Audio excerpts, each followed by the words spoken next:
ఈ వీడియో చూడండి. అతి మంచితనం వల్ల వచ్చే సమస్యలేంటో మీకే తెలుస్తుంది. ఒక ఊర్లో ఒక రైతు ఉండేవాడు. అతను చాలా మంచివాడు. అతను పనిలో మునిగిపోయి ఉండగా కోడి అరవడం వింటాడు. ఏమైందని వెళ్లి చూస్తే ఒక పాము కోడిని కాటు వేయబోతుంది. రైతు వెంటనే పామును పట్టుకొని అడవిలో వదిలేస్తాడు. కోడి ప్రాణాలు కాపాడిన రైతును చూసి అందరూ మెచ్చుకున్నారు. కానీ అదే రోజు రాత్రి పాము తిరిగి వచ్చి రైతును కాటు వేస్తుంది. అప్పుడు రైతు కుటుంబం ఆశ్చర్యంతో, మీరు దాన్ని వదిలేశారు కదా, మరి తిరిగి వచ్చి ఎందుకు కాటు వేసింది అని అడుగుతారు. అప్పుడు రైతు, నేను దాని మీద దయ చూపించాను, అందుకే దాన్ని చంపలేదు. కానీ అది పాము దాని స్వభావాన్ని చూపించుకుంది, అందుకే కాటు వేసింది.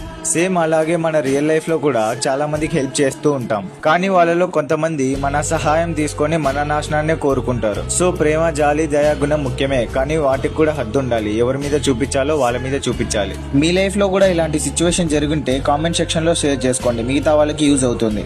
డైలీ మంచి కంటెంట్ తో మీ మైండ్ సెట్ ని చేంజ్ చేసుకోవాలనుకుంటే ఛానల్ ని ఫాలో చేసుకోండి.